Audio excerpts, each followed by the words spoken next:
अच्छा साहेब बंदगी सपना आप सब। और सब ठीक ठाक है आप लोग? आज वैसे प्रोग्राम रखा रहेगा सत्संग का, केवल एक नाम दीक्षा का छोटा सा प्रोग्राम रखा था। प्रथम दीक्षा वाले हैं कोई जो पहली बार आए हैं नाम दीक्षा में? हाँ, कहाँ से जुड़े थे पहले आप? कहीं से भी नहीं, मूर्ति पूजा कर रहे थे भगवान की? नहीं, मेरा मन नहीं लगता था तो ये भी नहीं कर रही। अच्छा, ये भी नहीं कर रहे थे। चलो अच्छी बात है। कोई सहेली मिली हो कह रही हो ये सत्संग सुन लो वो सत्संग सुन लो? नहीं नहीं, आपको ही सुना। अच्छा, मतलब पहली बार यही सत्संग सुना? हाँ, इससे हाँ। पहले कोई गुरु का सत्संग ही नहीं सुना? नहीं सुना है, ये चलाते थे तो काफी लोग का चला देते, लेकिन अच्छा, आपका अच्छा। हमने ज्यादा सुना है। समझ में आया हाँ समझ। पूरा?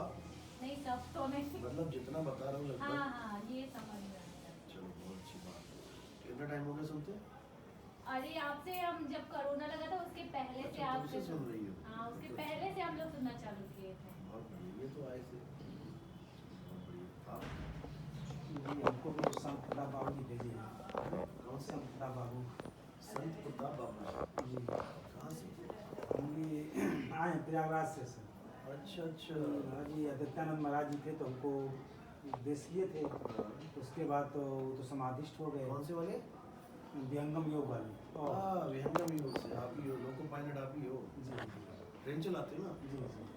तो उन्होंने हमको भेजे हैं। अच्छा अच्छा अच्छा। उन्होंने भी दीक्षा ले रखी है ना? बता तो है कि वो तो अभी सत्संग कब से सुन रहे हो? आदित्यानंद महाराज जी का जहाँ समाधि है वहाँ को अध्यक्ष भी है। अरे भाई, वो जो गाजियाबाद में आके नाम दीक्षा लिए उन्होंने, जिनका मैटर भी चल रहा है, केस चल रहा है, ठीक है ना? पता नहीं कोई बात नहीं, आपको नहीं पता जानकारी। अभी कितना टाइम हो गया सत्संग सुनते? ये कोरोना काल से हम भी सुनते हैं। बहुत बढ़िया। जिसको 2 साल 2.5 साल हो गए हैं सुनते हुए, उसको तो कुछ बताने की एक्स्ट्रा जरूरत है नहीं, ठीक है ना? जितना बताएंगे नाम दीक्षा में उतना बहुत है, इनफ है। लेकिन जो अभी नए हैं, 1 महीना 2 महीना, अभी वो दीक्षा ना लेंगे पूरे अगर है। 1-2 महीने वालों को दीक्षा देना बिल्कुल बेकार ही हो जाता है काम, क्योंकि विवेक जागा नहीं होता है। वो समझते कुछ है, करते कुछ है, बताते कुछ है। वो चीज़ नहीं चाहिए। कम से कम 1 साल सत्संग सुनाओ ध्यान से, तब तो दीक्षा लो बड़े आराम से, इत्मीनान से लो। और जो बताया जाएगा फिर उस पर अटल होकर भक्ति करो। फिर संशय लेके नहीं आना है मन में कि पता नहीं ये सच है या झूठ है। तुम्हारे अंदर इतना विवेक खुद जाग जाएगा जो तुम उसका निर्णय कर पाओ। किसी से पूछने की जरूरत नहीं शेष रह जाती कि कोई मुझे बताए। पानी पी लिया तो खुद को पता लग जाता है गला गीला हो गया।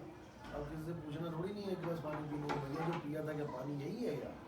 तो तुम्हारा गला गवाही देगा कि यही है जिसको ढूंढ रहे थे। ऐसे ही हमारे सत्संग सुन के तुम्हें खुद पता लग जाता है कि जिस चीज़ को मैं ढूंढ रही थी वो यही है। क्योंकि इसमें असत्य नाम की कोई चीज़ मिलेगी नहीं आपको, मिलावट है ही नहीं हमारे सत्संग में। जो है सच है। अब उसको तुम नहीं हजम कर पा रहे हो, तुम्हारी दिक्कत है, हमारी नहीं है। जो देवी देवताओं के लिए मैं बोल रहा हूँ ये सब प्रमाणित है, ये सब ग्रंथों में लिखा हुआ है। तुम्हें समझ में नहीं आ रहा, ये तुम्हारी प्रॉब्लम है, तुम्हारी छोटी बुद्धि है जो नहीं समझ पा रहे हो। उसको बड़ा कर लो, उसको विकसित करो, समझ में आ जाएगा। चलो छोटा सा सत्संग कर लेते हैं फिर भी। बोले सतगुरु बंदी छोड़ कबीर साहिब की जय। सभी संतों की जय। सभी भक्तों की जय। सत्संग कराने वालों की जय। आज के आनंद की जय। सकल हंस को बंदगी साहिब बंदगी। तो मालिक की अपार कृपा है जो आज शुक्लागंज में ये सत्संग आयोजित हुआ, नाम दीक्षा प्रोग्राम आयोजित हुआ।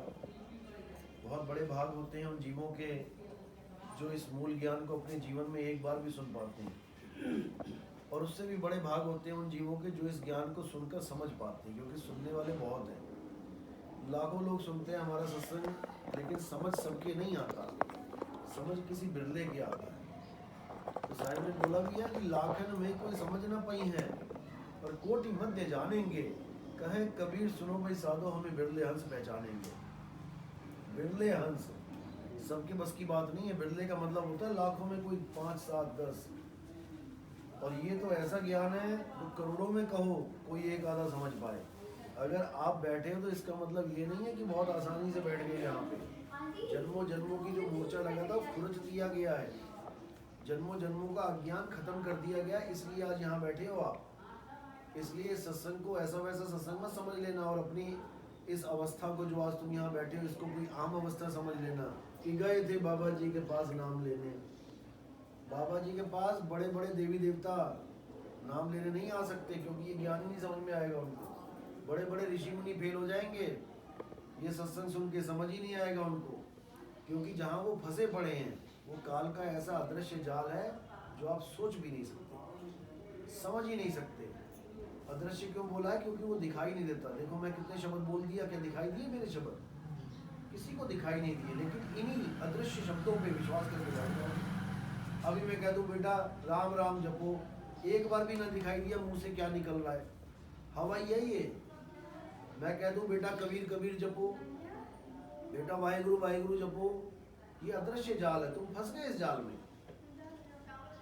ये 52 अक्षरों का जाल है, इतना खतरनाक जाल है कि कोई बचा ही नहीं।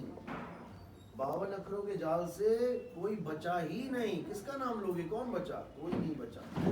हिंदू फंस गए हिंदुओं के नामों में, मुसलमान फंस गए अरबी के नामों में, सिख फंस गए अपने सिक्खी वाले नामों में, और जैनी बौद्ध फंस गए अपने अपने नामों में, सारे फंस गए। अब निकलेगा कौन? जो 52 अक्षरों को समझ लेगा और उससे न्यारा हो जाएगा। 52 अक्षर जीव आधारा, आदि अक्षर जीव्या से न्यारा। वाही को सत्य सिमरण कहिए, वही सच्चा सिमरण है। और ये जितने भी नाम जप रहे हो सब झूठे सिमरण है। राम राम, अल्लाह, वाहिगुरु वाहिगुरु, कुछ भी है। इन सबको इंसानों ने बनाया है। ये 52 अक्षरों की खोज इंसानों ने की है, आदि मानवों ने की है, अपने अपने क्षेत्र के हिसाब से, अपने अपने देशों के हिसाब से की है। ऐसा नहीं है कि इधर वाले ने जो खोजा वही वहां मिला। हाँ, अगर प्रकृति वो देती तो सबको एक सा मिलता। भारत में जो आदि मानव थे उसने भी आग की खोज करी। अमेरिका में जो थे वो कौन सा अंधेरे में बैठे रहे, उन्होंने भी आग की खोज करी। ये यहाँ से पत्थर वहां गए थे, लेके गया था कोई सिखाने। जहाँ जैसा आदि मानव सीखा उसने वैसी खोज करी। यहाँ वाला, भारत वाला, अमेरिका वाला आदि मानव आगे से आगे खोज करता रहा, डेवलप हो गया। अफ्रीका वाला आदि मानव आज भी कपड़े नहीं बेचारे के पास नंगा घूम रहा है, वो आदि मानव ही है। उसके पास ना अंग्रेजी है, ना हिंदी है, ना फारसी है, ना उर्दू है, वो जंगली भाषाएं बोलता है। आज भी देखो यूट्यूब पे सर्च मारो, ट्राइबल अफ्रीकन्स, देखो नंगे नंगे आदमी, लड़कियां, औरतें, सब कपड़े भी नहीं है उनके पास, क्योंकि वो आदि मानव है जिन्होंने आगे खोज करना बंद कर दिया। उतने में सीमित रह गए। आग वो भी जलाते हैं, आग की खोज उनके पास भी है, लेकिन कारों की खोज नहीं है, आगे टीवी मोबाइल मशीनों की खोज नहीं है। बैठे हुए बेचारे कबीलों में आज भी। सब आदि मानव थे। जो जो खोज करता चला गया वो कपड़ों में आता चला गया, बढ़िया बढ़िया कपड़े पहनने लग गया। जिसने खोज नहीं करी वहीं बैठा है आज भी। अगर भगवान ने दिए होते ये कपड़े, ये मशीनें, ये युग, तो सबको दिया होता। ये सब अपनी अपनी दिमाग की उपज है, अपनी अपनी दिमाग की खोज है। ये भाषा है अपनी अपनी दिमाग की खोज है। किसी ने हिंदी भाषा खोज ली, किसी ने पंजाबी, किसी ने उर्दू अपने आप बना ली। आज तुम्हें कह दिया जाए तुम भी बना सकते हो, आज ही जाके कर लेना। तुम नए अक्षर खोज सकते हो। ये कोई अक्षर नहीं है, लेकिन कई भाषाओं में भी एक अक्षर है, वो गले से आवाज निकालते हैं। आप देखो जाके, आप फ्रेंच जर्मन पढ़ो, जर्मन में ये 3 तरह से किया जाता है, 3 बार में सिखाया जाता है। जैसे पा फा, कितना सिमिलर वर्ड है, पा फा, पा फा। अंग्रेज अटक जाएंगे पा और फा में, वो फा ही बोलेंगे। फॉर्मूला, वो फॉर्मूला नहीं कह सकते, उनको बोला ही नहीं जाता उनसे, जैसा सिखाया गया। क्योंकि 26 अक्षर ही है उनके पास। उनके पास 26 अक्षर है ABCD के। हमारे पास पा भी है तो फा भी है, बा तो भा भी है, का तो खा भी है। ऐसे अक्षरों का उत्पत्ति हुई है। फिर इंसानों ने यही अक्षर पकड़ लिए, इन्हीं अक्षरों को सोचने लगा ये जप लेंगे तो मुक्ति मिल जाएगी, मंत्र बना लिए, जंत्र बना लिए, इसी में उलझ गया।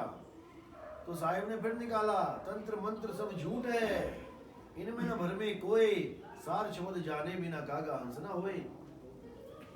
साहिब ने स्वरूप को बदलने की बात करी है। स्वरूप चेंज करो अपना। कागा से हंसा हो जाना है। कागा कब हो? जब इस काया को अपना रूप मान रहे हो तो कागा ही हो। कागा गंध खाता है, देखो ये 5 तत्व खा रहे थे, तुम्हें लग रहा है मैं बहुत अच्छी चीज खा रहा हूँ, तुम अच्छी से अच्छी चीज खा लो, क्या निकालते हो बाद में? गंदे ही निकालोगे, क्योंकि ये काया ही गंदी है। तुम्हें लग रहा है मैं अच्छी चीज खा रहा हूँ, लेकिन वो गंद ही बन रहा है जाके। तो इसी प्रकार जब तक तुम इस शरीर से जुड़े हुए हो तुम कागा हो, और जब तुम अपने स्वरूप को जान लोगे तो तुम हंसा हो जाओगे। इसको बोला कागा से हंसा किया करत न लागी वार। यही कृष्ण जी समझा रहे हैं, लेकिन कोई समझ नहीं पा रहा। हे अर्जुन, तू और मैं कागा नहीं है, तू और मैं हंस हैं। कागा क्या है? हे अर्जुन, ये काया ही कागा है, ये काया ही कागा है। इस काया का स्वरूप को जो अपना स्वरूप मानेगा वो कागा की वृत्ति में चला गया, और जो अपने आप को शुद्ध चैतन्य स्वरूप समझेगा वो हंसा है। हे अर्जुन, शरीर तो कभी नहीं रहते, आत्मा कभी मरता नहीं है। जो अपने आप को शरीर समझता है, अपने गुरु को शरीर समझता है, अपने भगवान को शरीर समझता है, वो निपट मूर्ख है, अज्ञानी है। जो लोग मुझे काया करके पूछते हैं वो मुझे समझ ही नहीं सकते कि मैं अजन्मा नित्य शाश्वत हूँ। मैं शरीर नहीं हूँ कि तुम कृष्ण जी का शरीर बना दिया, 2 आंखें, नाक, बाल, कान, आ जाओ और कहो कि नहीं ये कृष्ण जी हैं। ये कृष्ण जी नहीं है, कृष्ण जी का शरीर है। जब तक तुम्हें कृष्ण जी का असली स्वरूप और कृष्ण जी के नकली स्वरूप का बोध नहीं है, तब तक तुम कभी कृष्ण जी की पूजा कर ही नहीं सकते। तुम नकली स्वरूप की पूजा करते रहोगे, वो कृष्ण जी का स्वरूप है ही नहीं, वो कृष्ण जी के शरीर का स्वरूप है। जैसे प्रथम अवतार लिया था मछली का, आप कोई कहे मछली ही कृष्ण है तो मछली कृष्ण नहीं है। उसके बाद कछुए का अवतार लिया, कोई कहे कछुआ ही कृष्ण है तो कछुआ भी कृष्ण नहीं है। इसी प्रकार कोई कहे कि जंगली सुअर का अवतार लिया तो जंगली सुअर कृष्ण है, वो भी नहीं है। तो जब वो नहीं है कृष्ण जी, तो एक आदमी कैसे कृष्ण हो गया? आदमी भी एक चोला है, मानुष भी 5 तत्व का चोला है। जैसे कछुआ मछली चोला है, वैसे मानुष भी एक चोला है। कृष्ण जी ना तो कछुआ मछली हैं, ना ही कृष्ण जी आदमी हैं। हे अर्जुन, जो मुझे मनुष्य करके जानता है वो मुझे जानकर भी नहीं जान पाता। कहने को मेरा ही भगत है, हरे कृष्णा कर रहा है, लेकिन मुझे ही नहीं जानता कि कर किसको रहा है। जैसे कोई आदमी गोरिल्ले का ओढ़ना ओढ़ के आ जाए, फिल्मों में दिखाते हैं गोरिल्ले का वो पहन लिया किसी ने। अब जो नहीं जानता कि इसके अंदर कौन है वो डर के भागेगा, और जो जानता है कि इसके अंदर आदमी छुपा है वो डर के नहीं भागेगा, क्योंकि उसको स्वरूप बोध है। उसको पता है ये जो दिखाई दे रहा है ये वो नहीं है जो इसके अंदर छुपा हुआ है। इसी प्रकार जो कृष्ण जी के शरीर को कृष्ण मान के पूजा करते हैं वो अपना जन्म बर्बाद करके चले जाते हैं। जो मंदिर जाते हैं कृष्ण जी के शरीर की छोड़ो, उनकी मूर्ति की पूजा करते हैं, वो तो कभी दूर दूर तक सत्य को नहीं जान सकते। मैंने पहले ही बताया कि हमारे 3 प्रकार के चेले हैं। पहला चेला वो है जो सत्य को जानता है, सत्य को समझता है। वो नितिन दास को यानी अपने गुरु को कभी शरीर नहीं मानेगा। वो अपने गुरु को आत्मदेव मानेगा कि मेरा गुरु एक आत्मा है, शरीर नहीं है। शरीर तो छोड़ देंगे कभी भी, चलते चलते शरीर तो मैं कभी भी छोड़ दूंगा, तो मैं कौन हूँ? जिसने शरीर छोड़ा वो कौन है? वो है नितिन दास। जो ऐसा करके अपने गुरु को समझते हैं, जानते हैं, वो मेरे ज्ञानी शिष्य हैं। और जो मेरे शरीर को सोचते हैं कि ये नितिन दास बैठा है फूल की माला पहन के, वो मेरे मूर्ख शिष्य हैं। वो नहीं समझते कि ये नितिन दास नहीं बैठा है, ये 5 तत्व का पुतला बैठा है, ये काया बैठी है, शरीर बैठा है। और जो इस शरीर को नितिन दास मानता है वो मेरे मूर्ख चेले हैं। अब मेरे महामूर्ख चेले कौन हैं? जो मेरे शरीर को तो कभी देखा नहीं और मेरी मूर्ति बना के रख दे और उसको माला पहनाए, उसको भोग लगाए कि ये नितिन दास है, वो मेरे महामूर्ख चेले हैं। और तीनों कैटेगरी हर धर्म में मिल जाएंगी आपको। ये तीनों कैटेगरी हर धर्म में मिल जाएंगी। अब इसको अच्छी तरह समझ लो कि क्या है। हे अर्जुन, मैं और तू शरीर नहीं है। जब मैं और तू शरीर नहीं है तो मैं और तू पत्थर कैसे हो गए? पत्थरों की पूजा करवाई जा रही है कृष्ण को बता के कि कृष्ण जी हैं, कृष्ण जी हैं। अरे कृष्ण जी हैं तो एक जगह हो, घर घर में कृष्ण जी बैठे हैं, घर घर में मंदिर है। अब घर घर में अगर मंदिर है तो फिर स्पेशल मंदिर बनाने की क्या जरूरत है? घर घर में राम जी की मूर्ति है, घर घर में राम जी बैठे हैं, तो एक राम के मंदिर के लिए केस लड़ने की क्या जरूरत है? क्या उसको तुम एक मंदिर में बांध के रख सकते हो? जो घट घट में रमता रमैया राम समाया हुआ है, तुम उसको एक मंदिर में बांध सकते हो? और उसका मंदिर क्या तुम ही बनाते? उनका मंदिर बनाने की जिम्मेदारी थी हनुमान जी की, जो उनके परम भगत थे। अगर हनुमान जी राम जी का मंदिर बना देते तो माउंट एवरेस्ट से भी विशाल बना देते। जब पूरा पर्वत हाथ में उठा सकते हैं तो सोचो दिल लगा के मंदिर बना दिया होता तो क्या होता? आधी धरती पे मंदिर बना देते, सारा मुसलमान, सारा समाज पत्थर लेके, हथौड़े लेके पत्थर तोड़ने लगता तो कितनी पुश्तें बीत जाती, कितनी पुश्तें बीत जाती। किसी को कहो एक पर्वत खोद के दिखा दे, सारी कौम आ जाए दुनिया की, पर्वत खोद के दिखा दे। तो ऐसा भव्य मंदिर बनाते हनुमान जी कि तुम्हें 4 जन्म लग जाते उसको कवर करने में पैदल जाके। आज तो तुम किसी भी मंदिर की 10 मिनट में परिक्रमा करके आ जाते हो। ऐसा भव्य मंदिर बनाते क्योंकि हनुमान जी परम भगत थे राम जी के, जो उनके कहने पे पर्वत उठा लाए, पूरा समुद्र लांग लिया, वो एक मंदिर नहीं बना पाए। लेकिन उन्होंने मंदिर बनाने ही नहीं थे। क्यों? क्योंकि उनको बोला गया कि अब राम जी की लीला खत्म हो रही है, वो जा रहे हैं, अब कैसे उनको मिलोगे? तो उन्होंने क्या बोला, भैया तुम्हारा वाला राम जा रहा होगा, हमारा वाला राम तो बैठा हुआ है अंदर हमारे, वो हमें छोड़ के जाएगा तो हम मर जाएंगे शरीर के रूप में। रमता रमैया राम रमा हुआ है, इसीलिए काया चल रही है, बोल रही है। जिस दिन तुम्हारे घर से राम दूर हो गए, तुम्हारे मुंह से एक आवाज नहीं निकलेगी और इस डस्टबिन में इस शरीर को फेंक दिया जाएगा, आग में डाल दिया जाएगा, जमीन में गाड़ दिया जाएगा। अगर तुम अभी बैठे हुए हो बाहर मजे कर रहे हो केवल उस रमैया राम की वजह से, जिसको कोई काट नहीं सकता, जला नहीं सकता, मार नहीं सकता। हे अर्जुन, हम और तुम आत्मा हैं। आत्मा को ना तो कोई शस्त्र काट सकता है, ना अग्नि जला सकती है, ना वायु सुखा सकती है, ना जल भिगो सकता है। ये पूरी काया को कोई भी काट सकता है, कोई भी जला सकता है, लेकिन एक आत्मा को कोई नहीं काट सकता। इसलिए हमें केवल और केवल आत्मा को जानना चाहिए। जो आत्मा को जान जाता है वो सत्य को जान लेता है, क्योंकि इस दुनिया में 2 ही प्रकार के तत्व हैं, एक असत तत्व है, एक सत तत्व है। असत तो शरीर को जानो, जो शरीर नाश हो जाते हैं। हमारा आपका शरीर नाश होगा, गुरुओं का शरीर नाश होगा, राम जी का भी शरीर नाश हुआ। कैसे? पानी में जाके जल समाधि लेके।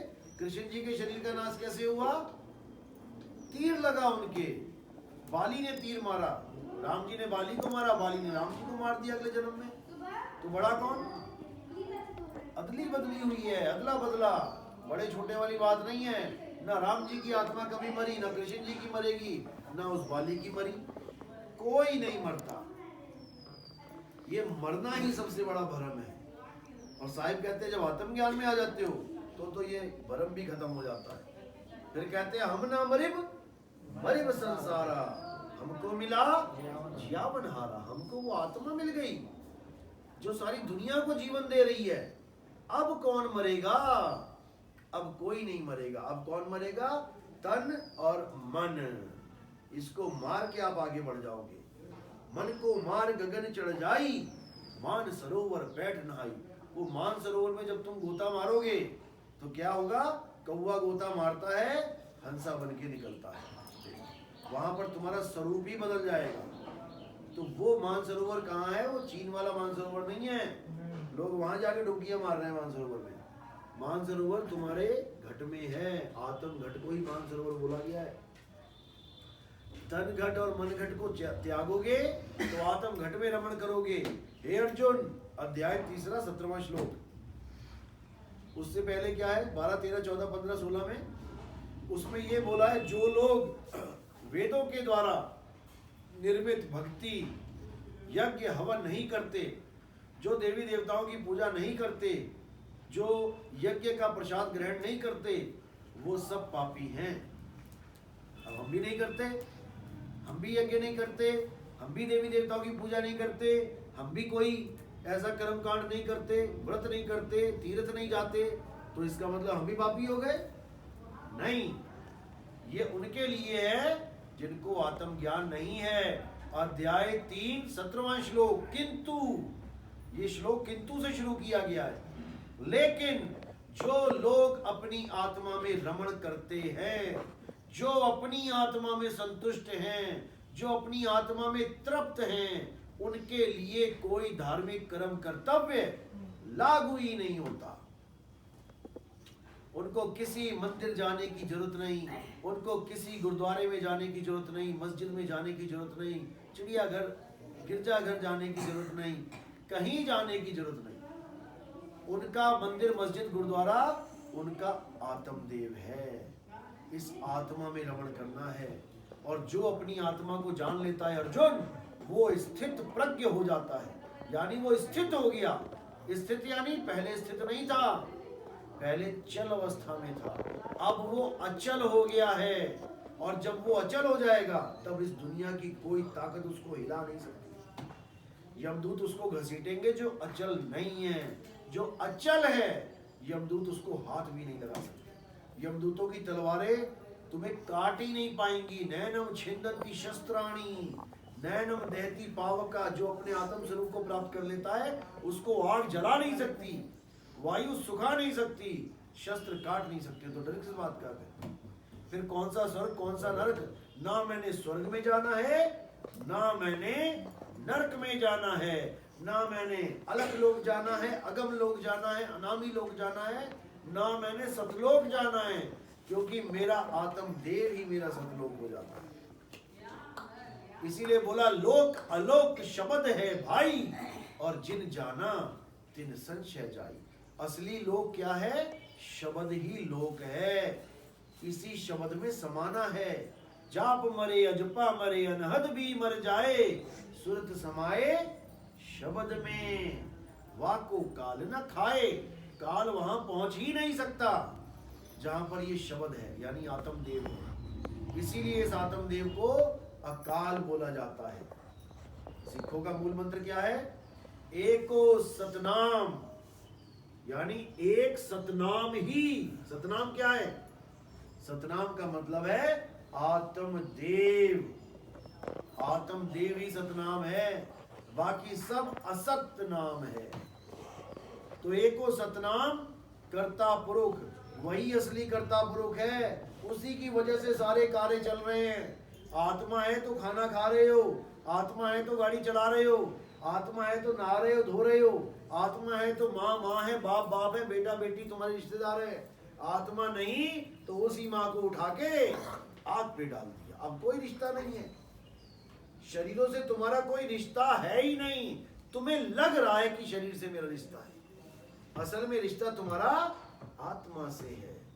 शरीर में आत्मा है तो तुम्हारी माँ है, तुम अपनी माँ की एक उंगली भी आग में नहीं डाल सकते। डाल के देख लेना, अपनी माँ की उंगली पकड़ के आग में डाल के देख लेना, नहीं डालोगे। लेकिन अगर ये आत्मा निकल गई तो पूरी अम्मा ही डाल दोगे आग में। उंगली छोड़ो तो रिश्ता किसके साथ था? आत्मा के साथ। आत्मा ही कह रही थी बेटी, और आत्मा ही कह रही थी हाँ माँ जी। लेकिन आत्मा ही आत्मा को पहचान ना पाई। बेटी सोच रही है मेरी अम्मा ये बैठी है, अम्मा सोच रही है मेरी बेटी ये बैठी है, जबकि दोनों ही शरीर हैं। ना वो अम्मा ना वो बेटी। तो अम्मा और बेटी कौन है? आत्मा, जो ये सब बुलवा रही है, बोल रही है। चाम के महल में बोलता राम है, तू राम और चाम को चीन भाई। गलती से भी मत समझ लेना कि ये चमड़ी तुम्हारे माँ, तुम्हारे बाप, तुम्हारा भाई, तुम्हारा बेटा है। इस चमड़ी को खींचो, अंदर मांस है, मांस को खींचो, अंदर हड्डी है, हड्डियों में जाओ, अंदर क्या है? कैल्शियम भरा पड़ा है, कुछ पोटाशियम है, कुछ है, कुछ है। ये है तुम्हारे भाई बहन। हड्डी, चमड़ी, मांस, खून। कौन है तुम्हारा भाई बहन? आत्मदेव है। तुम उसको नहीं पहचान रहे हो, अब उसको पहचानना है। और अपनी असली जिम्मेदारी निभानी है। हमारी असली जिम्मेदारी क्या है इस दुनिया में आके? बच्चे पालना। वो तो कुत्ता भी पाल रहा है, वो तो गधा भी पाल रहा है, शेर भी पाल रहा है। क्या जिम्मेदारी है हमारी? अपने पति को ढूंढना। कौन से पति को? ये वाले पति को। इसको तो औरतें ढूंढेंगी केवल, आदमी कौन सा पति ढूंढेगा? दास मलूक सलूक कहते हैं, खोजो खसम कबीर। उस खसम को खोजना है जो अखंड है, जो अखंड सौभाग्यवती का वरदान देता है। तुम्हें तो सब झूठे वरदान मिले आज तक, सासू के पैर छुए, अखंड सौभाग्यवती। उसको पूछो तेरा पुत्र क्या अखंड है? नकली वरदान देती है बेशरम औरत। कम से कम ये कह देती दूधो नहाओ पूतो बोलो, तब भी समझ में अखंड सौभाग्यवती। ये है अखंड सौभाग्यवती। लल्ला का पता नहीं कहां पर बेचारे को छल्ला पहन के ले जाए कोई। छल्ला यानी कि गले में पटा, पता नहीं कौन ले जाए, यमदूत ले जाए लल्ला को तुम्हारे, और तुम अखंड सौभाग्यवती का वरदान दे रहे हो। अखंड सौभाग्यवती का वरदान तब मिलता है जब आप मांग भरते हो। अब ये मांग कौन सी भरनी है वो तुम्हें तब समझ में आता है जब तुम नाम दीक्षा देते हो। ये वाली सिंदूर वाली मांग नहीं भरनी है, ये तो मिट जाती है। जो असली मांग भराई होगी वो तुम्हारी दूसरी दीक्षा में होगी, तब तुम्हें समझ आएगा मांग कैसे भरी जाती है, अखंड सौभाग्यवती का क्या मतलब होता है। चलो प्रथम दीक्षा वाले कौन है? आगे आ जाओ। पहले चरणामत बनाओ। बनाया हुआ है हैं? दो इनको चरणामत दो। कंठी अंदर पड़ी थी, उठाए लाए बाहर, बैठ में पड़ी है। कोई शंका तो नहीं किसी को? कोई समझ में नहीं आया तो बता दो। समझ में आ रहा है सब कुछ? चलो समझ में आना चाहिए। आदि नाम हम भाग सुनाया, मूर्ख जीव समझ नहीं पाया। बात सारी समझ की है। ये ज्ञान कोई नया ज्ञान नहीं है कि आज नया कोई बाबा उठ गया और बोलने लगा और दुनिया पीछे आने लगी। ये ज्ञान सबसे प्राचीन ज्ञान है। इस ज्ञान से पुराना कोई ज्ञान ही नहीं है। लेकिन पुराने माल पे बहुत परतें चढ़ी होती हैं। पुरानी कोई चीज़ देखोगे उस पर दुनिया भर की परतें होती हैं, उसको साफ करना पड़ता है। फिर अंदर से चमचमाता हुआ सोने का सिक्का निकलेगा। सोने के सिक्के दबे हुए होते हैं, उस पर भी दुनिया भर की मिट्टी लग जाती है। लेकिन वो जब साफ करोगे तो अंदर से वो चीज़ निकलेगी जो सनातन सत्य है। ये भगवे चोले वाले सनातन नहीं है कि भगवा चोला पहन लिया जय श्री राम हो गए सनातनी। राम को जानना पड़ता है। राम है कौन? पूजने से पहले जानना पड़ेगा। एक राम दशरथ का बेटा, एक राम गढ़ में बैठा, एक राम का सकल पसारा, एक राम तीनों से न्यारा। अब YouTube पे कई गुरु बैठे हैं, देखो कबीर साहब कह रहे हैं एक राम एक राम एक राम, तो एक ही है कि हर लाइन में एक राम दशरथ का बेटा देखो एक राम गड़गड़े में बैठा देखो एक राम का सकल पसारा देखो एक राम, एक ही राम है। ये चार तो इन कबीर पंथियों ने बना दिए, ऐसे भी बोलते हैं ये लोग। अब इनको आखिरी लाइन समझ में नहीं आ रही है, एक राम तीनों से न्यारा।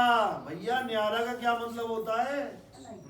और वो भी एक से नहीं, तीन से न्यारा कर दिया ना, तीन से न्यारा चौथा राम। लेकिन इन लोगों को समझ में नहीं आने वाला, क्योंकि इनको सब एक ही दिखाई देता है। इनको लो पसंद और तो नहीं कोई भाभी हो। और आप कहाँ से जुड़े हो? कन्नौज से? लखनऊ से आए हो। पहले कहाँ से नाम लिया? पहले 1.5 साल 2018 में वो लिया था सतपाल महाराज।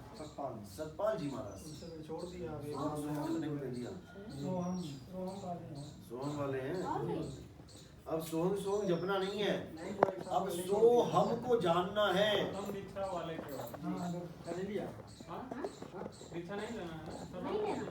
जिसको दीक्षा लेनी है वो लो, चढ़ना मत। दीक्षा नहीं लेनी उसको मत देना।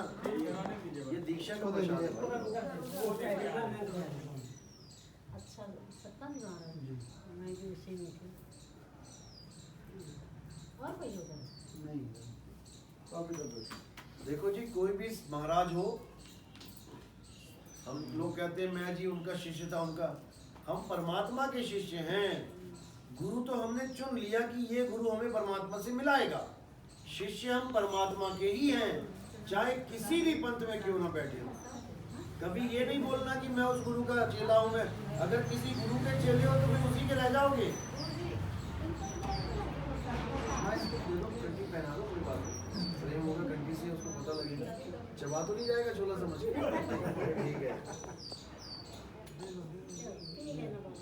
ठीक है, नहीं बच्चे को दी थी घंटी, मुंह में चना समझ के चबा के जो उसने चूरा चूरा कर दिया।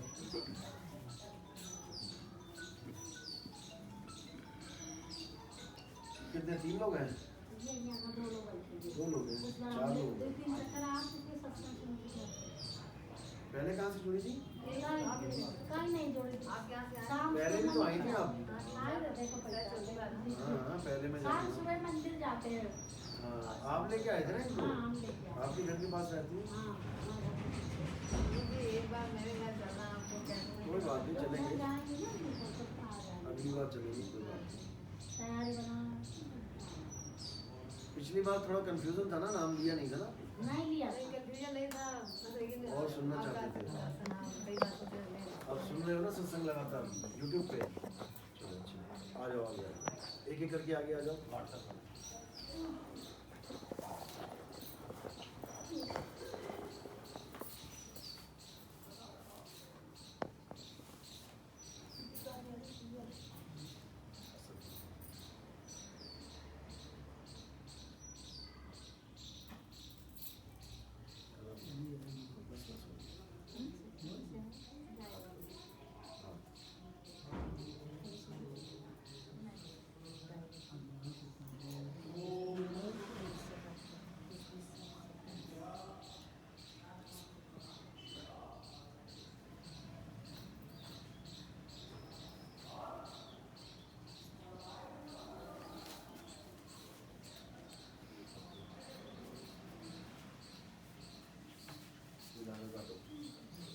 ये धागे वागे नहीं पहनने, अब अटल होके आना है। अगर आना है तो कोई धागा नहीं, कोई।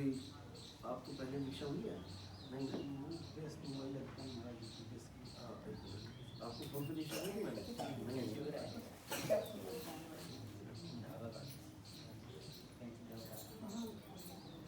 कैसे लिया बेटा?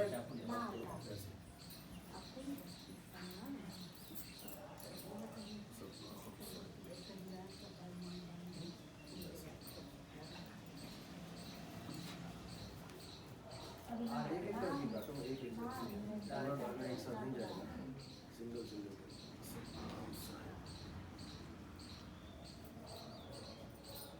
अब कोई पत्थर पूजा नहीं करनी है, अब आत्म पूजा करनी है। आ गया, पलटू पूजे आत्मा, निताय नित जाए, पातर पूजे मूर्खा। हाथ जोड़ दीजिए, बाद में डाल देना।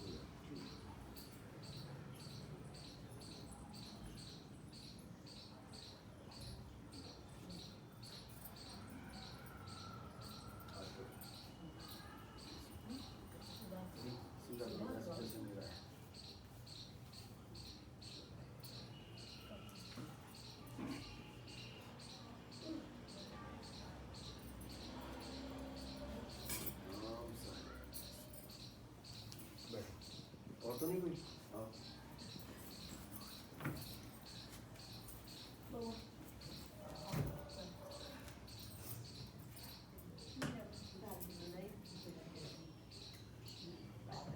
ये कहाँ बनते हैं? आप खुद ही मानते हो? कोई आता है? कथा में जा सकते हैं, कोई मनाही नहीं है, लेकिन प्रसाद ग्रहण नहीं करना कहीं पे। और ये बांधे धागे नहीं बनवाने। तो तुम्हारे घर में आके बांधना तो बात अलग है, बनवा लो, कोई बात नहीं, लेकिन फिर उतार दो।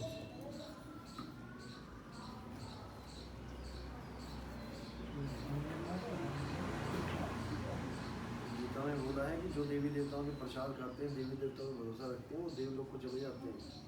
देवलोक को मत चली जाना कहीं। मैं तो बता रहा हूँ एड्रेस, और मत पहुँच जाना। चलो, क्या करना है? सुबह उठते ही सबसे पहला काम करना है साहेब बंदगी सतनाम। कैसे करना है? दोनों हाथों को जोड़ना है, साहेब बंदगी सतनाम। ऐसे ही क्यों करते हैं, ये आपको अगली दीक्षा में मिलेगा, पता लगेगा कि ऐसे ही क्यों किया हमने। तो आपने सुबह उठते ही साहिब बंदगी सतनाम बोलना है, उसके बाद नहाने के बाद साहिब बंदगी सतनाम, उसके बाद भोजन करने से पहले और सोने से पहले, ठीक है। ये 4 बार आपने करनी दिनचर्या ऐसी होती है। सुबह उठते हैं, नहाते हैं, खाते हैं, रात में सो जाते हैं। उठे, नहाए, इन दोनों के बाद में करना है, खाए, सोए, इनके पहले करना है, ठीक है। नाम दीक्षा में पहले 52 अक्षरी नाम दिए जाते हैं ताकि पुराने वाले जितने भी नाम हैं, कोई भी नाम है आपके दिमाग में या आपकी आज तक आस्था थी जहाँ पे, वो सब खत्म हो जाए, छूट जाए। 52 अक्षरों की जाल को काट देना है। तो शुरू में 5 नाम जपने हैं मात्र 6 महीने के लिए। 6 महीने के बाद इसको छुड़वा दिया जाता है। एक छुड़ाए, एक न खाए, तब वो प्राणी निष्कल हो जाए। तो क्या जपना है? बोलो जय गुरु, जय बंदी छोड़, जय साहिब, सतनाम साहिब बंदी। जय गुरु, जय बंदी छोड़, जय साहिब, सतनाम साहिब बंदी। इन 5 का नाम का मतलब समझ लो, ये 5 नाम एक ही पुरुष के नाम हैं, लेकिन 52 अक्षर हैं। अलग अलग भगवानों के नाम नहीं है कि कोई कहे जी ज्योत निरंजन ओंकार निरंकार सोहम सतनाम, ये 5 धनियों के अलग अलग नाम जपने हैं, नहीं जपने हैं। धनी तो एक ही है, परमात्मा एक है, उस एक के ये 5 नाम है। इनका मतलब जान लो, जय गुरु यानी उस गुरु की जय जो सारे ब्रह्मांड का गुरु है। वो हिंदू का अलग, मुसलमान का अलग, सिख का अलग, ईसाई का अलग नहीं। वो जय गुरु कौन है? आत्मदेव ही गुरु है। आत्मा सब में है, हिंदू में है, मुसलमान में है, सिख में, ईसाई में है। आत्मा की जात बताओ क्या है? आत्मा का धर्म बताओ, आपकी आत्मा कौन से धर्म की है?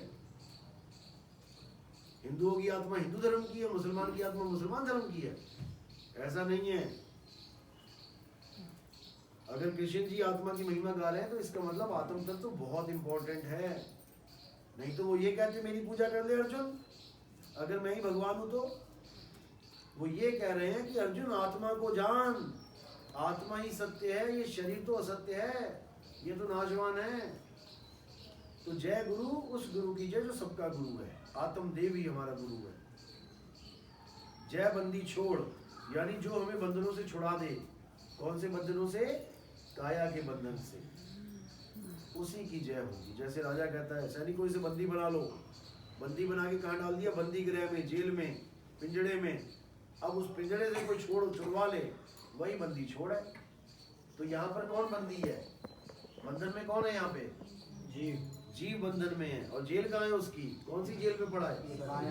घर तो नहीं छोड़ा है। अच्छा, साथी लेके आ रहे जेल भी? वाह भाई वाह, ऐसा कह दिया जेल भी साथी लेके घूमता है। इसीलिए समझ नहीं पा रहा कि मैं जेल में हूँ। अभी इस पे हथकड़ी लग जाए, अभी समझ में आ जाएगा मैं जेल में हूँ। अरे तू अभी भी जेल में है, सारे जेल में फंसे पड़े हैं। इस जेल के 9 दरवाजे हैं। कौन कौन से हैं? 1 2 3 4 5 6 7 8 और पीछे 9। इस काया के 9 दरवाजे, इस जेल के 9 दरवाजे हैं। इसी में से निकाला जाएगा तुम्हें। मरते हुए लैट्रिन निकल जाएगी, तुम्हारे पेशाब निकल जाएगा, जीभ बाहर आ जाएगी, नाक में से खून, कान में से खून, आंख बाहर आ जाएंगे अंडे। तो ऐसी हालत हो जाएगी और 84 में चले जाओगे।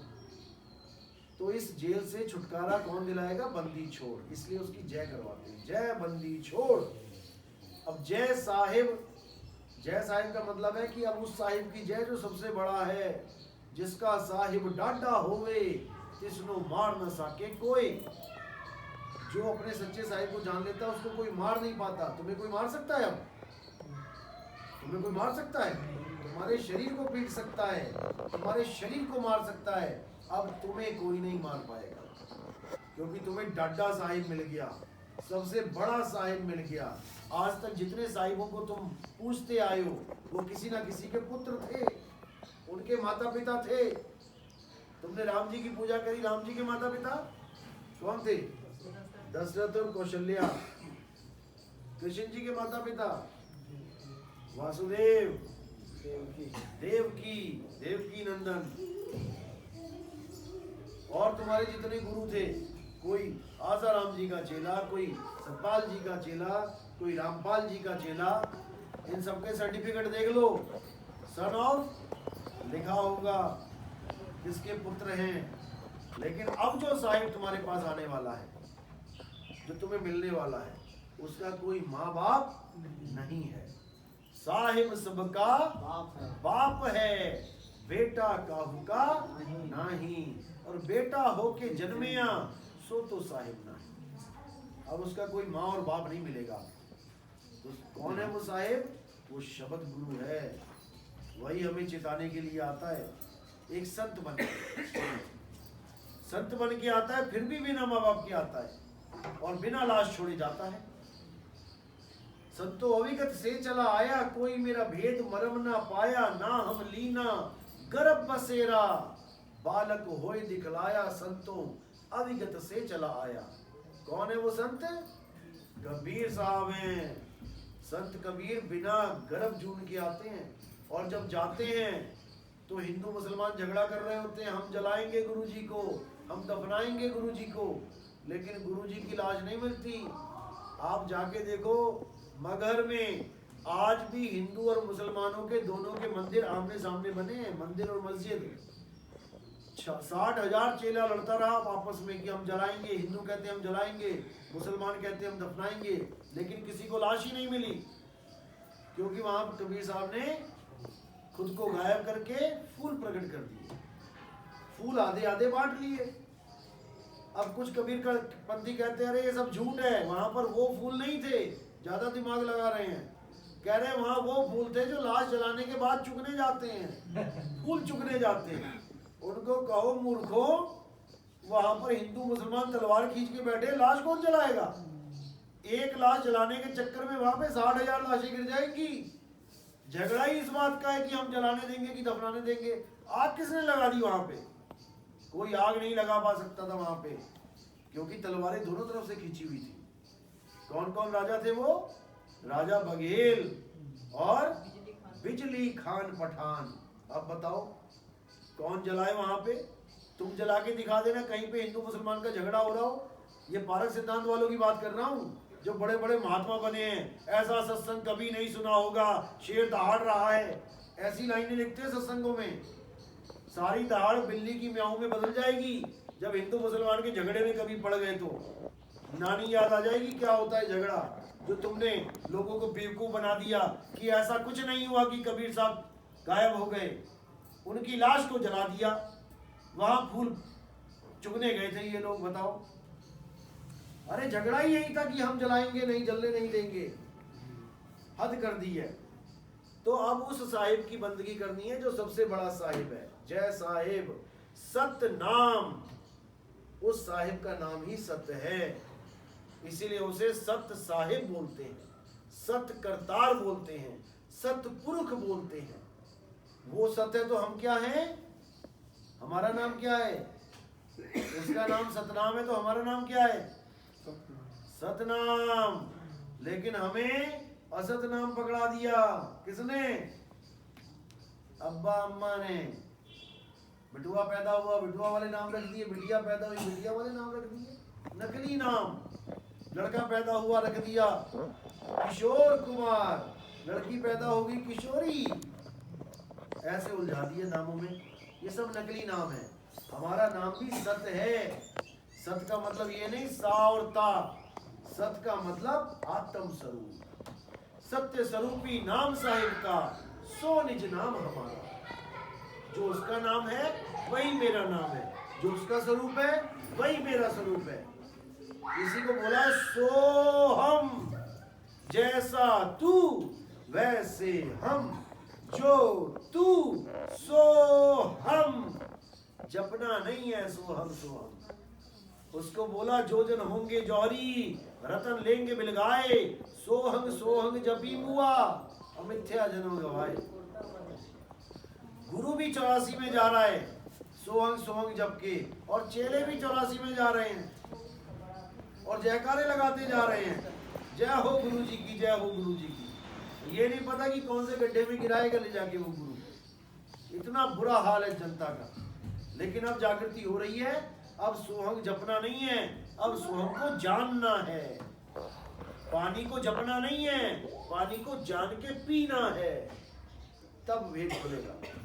तो जय गुरु जय बंदी छोड़ जय साहेब, सतनाम साहेब बंदगी, यानी उस साहिब की हम बार बार बंदगी करते हैं, क्योंकि बंदा तभी कहलाएगा जो बंदगी करेगा।